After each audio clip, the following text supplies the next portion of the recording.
Phone ಕರೆ ಬರುತ್ತೆ. ಅವರೊಬ್ಬರು ಲೇಡಿ ಇಲ್ಲಿ ಕೆಲಸ ಮಾಡ್ತಾಯಿದ್ದಾರೆ ಗ್ರೂಪ್ ಡಿ ಅಲ್ಲಿ ಗುಡಿಸೋದು ಒರೆಸೋದು ಅಂತ ಕೆಲಸಗಳನ್ನೆಲ್ಲ ಮಾಡ್ತಾಯಿದ್ದಾರೆ. ಸೊ ಅವ್ರು ಫೋನ್ ಮಾಡಿ ಹೇಳ್ತಾರೆ, ಇಲ್ಲಿ ನಮ್ಮದು ಸೆಕ್ರೆಟ್ರಿ ಯಾರಿದ್ದಾರೆ CH ಮೋಹನ್ ಅಂತ ಹೇಳಿ, ಅವರು ನನ್ನ ಮೇಲೆ ಫಿಸಿಕಲ್ ಅಸಾಲ್ಟ್ ಮಾಡ್ತಾರೆ, ಮೈಕೈ ಎಲ್ಲ ಮುಟ್ತಾರೆ, ಬ್ಯಾಡ್ ಟಚ್ ಎಲ್ಲ ಕೊಡ್ತಾರೆ. ಮತ್ತು ಇದಕ್ಕಿಂತ ಮೊದಲು ಆ ರೀತಿ ಮಾಡ್ತಾಯಿದ್ರು.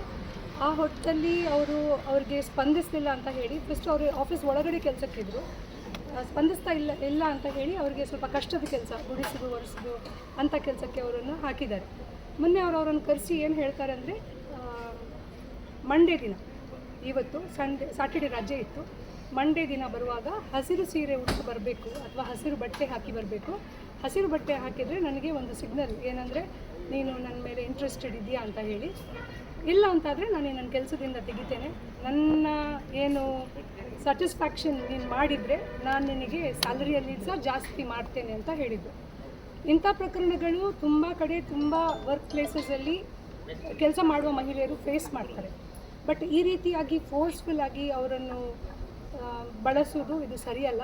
ಆ ಲೇಡಿ ಯಾರಿದ್ದಾರೆ ಅವರು ಒಂದು ಮಿಡಲ್ ಏಜ್ನವರಾಗಿದ್ದಾರೆ, ಅವ್ರಿಗೆ 2 ಮಕ್ಕಳಿದ್ದಾರೆ, ಅವರು ಸಿಂಗಲ್ ಮದರ್ ಆಗಿದ್ದಾರೆ.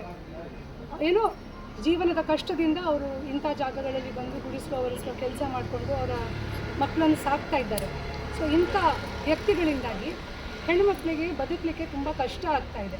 ಸೊ ಅವರ ಐಡೆಂಟಿಟಿಯನ್ನು ರಿವೀಲ್ ಮಾಡಬಾರ್ದು ಅಂತ ಹೇಳಿದ್ದಾರೆ. ಯಾಕೆಂದರೆ ಎಷ್ಟೋ ಹೆಣ್ಣುಮಕ್ಕಳಿಗೆ ಆ ಧೈರ್ಯ ಇರುವುದಿಲ್ಲ, ಹೊರಗಡೆ ಬಂದು ಅದನ್ನು ಫೇಸ್ ಮಾಡುವಷ್ಟು ಧೈರ್ಯ ಅವರಿಗೆ ಇರುವುದಿಲ್ಲ.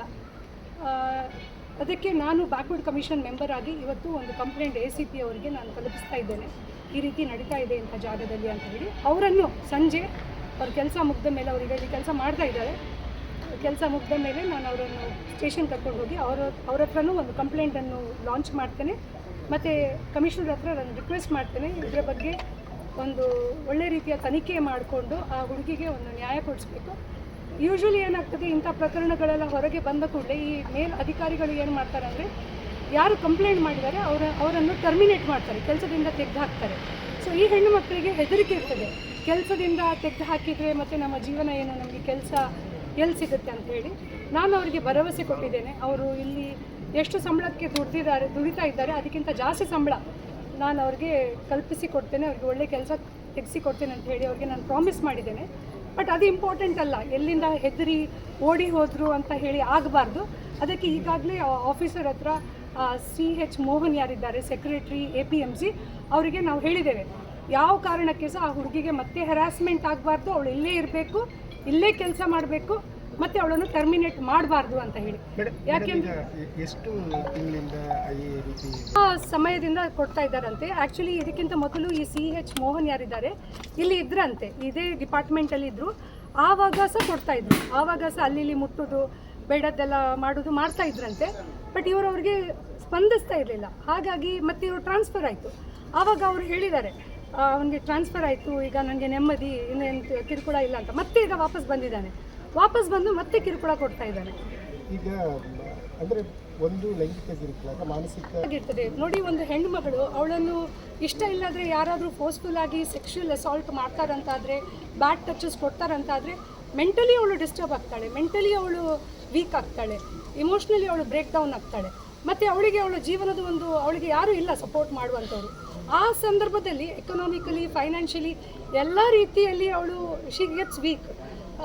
ಅದರ ಅಡ್ವಾಂಟೇಜ್ ಇಂಥವರು ತಗೊಳ್ತಾರೆ. ಈಗ ಮಹಿಳಾ ಆಯೋಗಕ್ಕೂ ಇದರ ಬಗ್ಗೆ ನಾನು ಕಂಪ್ಲೇಂಟ್ ಮಾಡ್ತೀನಿ. ಮತ್ತು ಇವರ ಕನ್ಸರ್ನ್ ಡಿಪಾರ್ಟ್ಮೆಂಟ್ ಯಾರಿದ್ದಾರೆ, ಅಲ್ಲಿದು ಅಧಿಕಾರಿಗಳು ಯಾರಿದ್ದಾರೆ, ಸರ್ಕಾರದ ಗಮನಕ್ಕೂ ನಾನು ಇದನ್ನು ತರ್ತೀನಿ ಅಂತ ಈ ಸಂದರ್ಭದಲ್ಲಿ ಹೇಳಿಕೆ. ಮಹಿಳೆಯರು ಪಕ್ಷ, ಭೇದ, ಜಾತಿ ಬಿಟ್ಟು ನಮ್ಮೊಟ್ಟಿಗೆ ಇಂಥ ಒಂದು ಒಳ್ಳೆ ಕಾಜಿಗೆ ಕೈ ಜೋಡಿಸಿದ್ದಾರೆ, ಅದು ವೆರಿ ಶಾರ್ಟ್ ಟೈಮಲ್ಲಿ. ಅವರಿಗೆಲ್ಲರಿಗೂ ನಾನು ಈ ಸಂದರ್ಭದಲ್ಲಿ ಧನ್ಯವಾದಿಸ್ತೇನೆ. ಯಾಕೆಂದರೆ ಇಂಥದ್ದು ಏನು ಪ್ರಕರಣಗಳಿದೆ ತುಂಬ ಕಡೆ ನಡೀತಾ ಇದೆ. ಸೊ ಅಂಥದ್ದು ಇದ್ದರೆ ನಾವು ಅದನ್ನು ಫೇಸ್ ಮಾಡಬೇಕು. ನಾವು ಅದನ್ನು ಫೇಸ್ ಮಾಡಿದಾಗ ಮಾತ್ರ ನಮಗೆ ಅದರ ರಿಸಲ್ಟ್ ಬರಲಿಕ್ಕೆ ಸಾಧ್ಯ.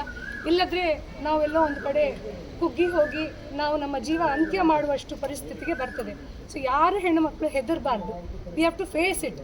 ಯಾಕೆಂದರೆ ಇಲ್ಲಿ ಕೆಲಸ ಅಲ್ಲ ಅಂತಾದರೆ, ಯಾಕೆಂದರೆ ಬದುಕಲಿಕ್ಕೆ ನಮಗೆ ಬೇಕಿರೋದು 2 ಹೊತ್ತು ಊಟ.